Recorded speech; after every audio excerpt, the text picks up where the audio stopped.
The end of the test was using the idea of equivalent fractions, which meant that when we're comparing, we need to change the denominator so that they are all the same. When I look at these quiz scores, I see one denominator is 12, one is 6, and one is 4, and those are not the same numbers. So we need to make them equivalent by finding what's called the least common multiple. So looking over here, we needed to fill in our multiples table. So my multiples of 12 would include 12, 24, 36, and so on. My multiples of 6 would be skip counting by 6. So I have 6, 12, 18, and so on.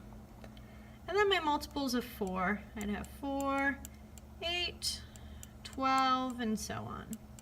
And I want to find what is the least or smallest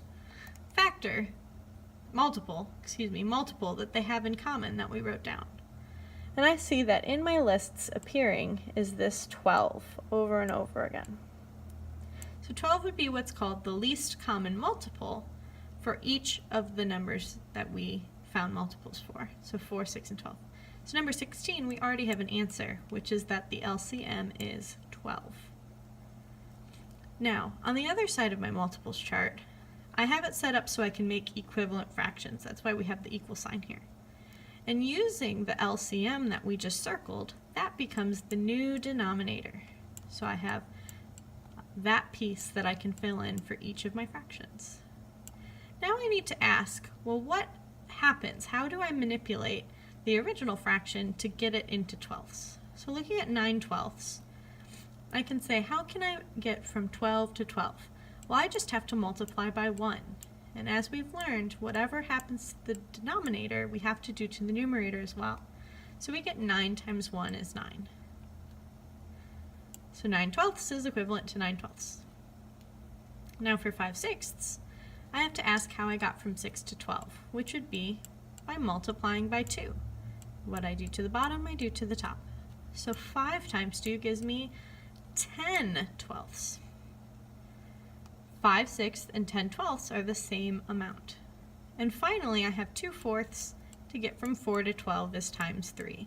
So I need to multiply by 3 on top and bottom, so there's balance. And I find that 2 times 3 is 6. So 6/12 is the same amount as 2/4. So now that I have all these quiz scores in twelfths, I can start to compare them. So that's what number 7 is asking.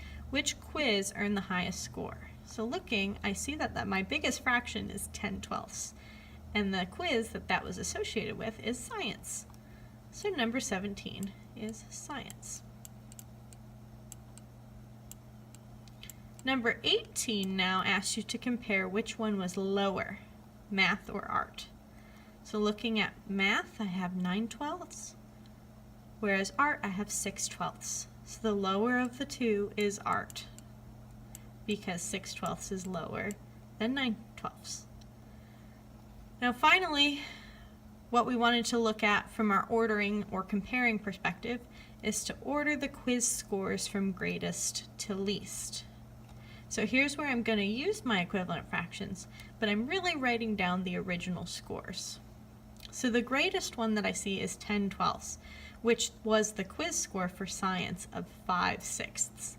So 5/6 goes first in our list.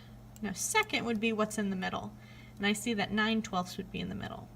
Well, the math score's original score was 9/12, so we can write that down. And finally, the lowest is art, which was the original score of 2/4.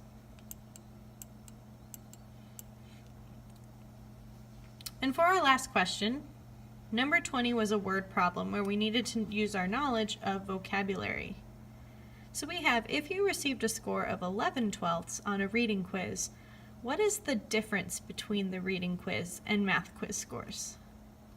So we have here this keyword of difference, which means subtraction.